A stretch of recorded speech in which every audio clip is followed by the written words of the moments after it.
Last lesson, we learned about a stack, which allowed us to store and retrieve data in a LIFO format, which is last in, first out. This time, we're going to look at a similar data structure, a collection called a queue.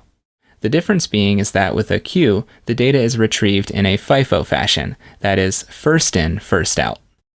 So I'm sure everyone has been to the DMV, the Department of Motor Vehicles, and there's usually an extremely long line. So you have to go up and grab a ticket with a number on it and wait your turn in line for your number to be called.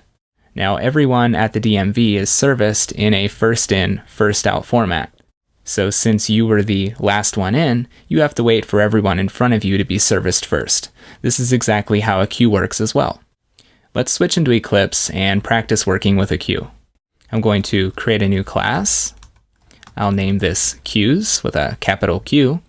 And let's put this into the Intro to CS package and then into the Data Structures package. And make sure to check the checkbox here to create your main method, and we'll hit finish. Now to use a queue, it's a little different than using a stack. A queue is an interface, it's not a class. And we can use that interface to fill it with a list, like a linked list. And we can use the queue's first in, first out format for data storage and retrieval. So at the top of our file, let's import the required classes and interfaces. We'll use the import keyword, and that's under java.util, and we want the queue interface.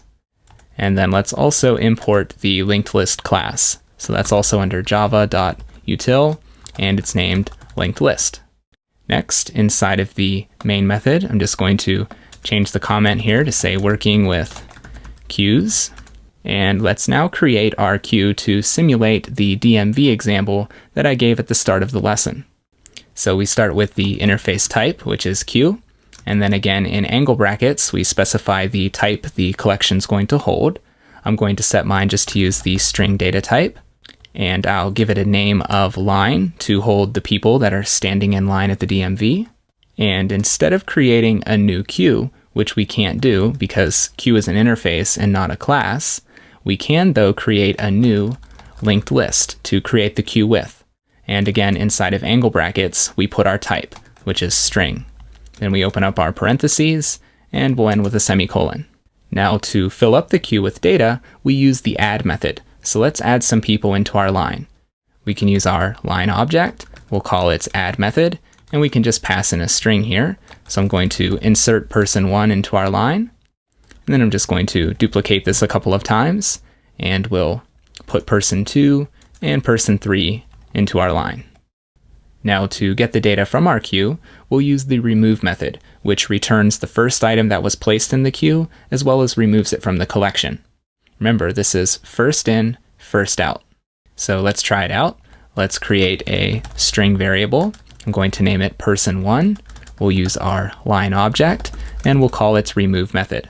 So with that, it should return back the string person1, since person1 was the first one into the line, and it'll remove person1 from the queue. Let's duplicate this line, and let's change this one to person2, so that we're calling the remove method a second time.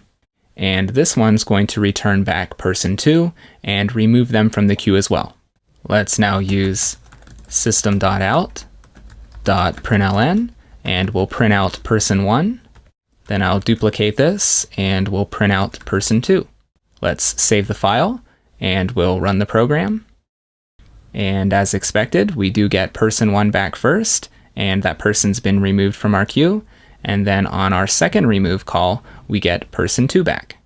Now a queue doesn't have a search method, but it does have the peek method, which works just like the peek method from the stack. It just peeks at the next item in the queue, but doesn't remove it.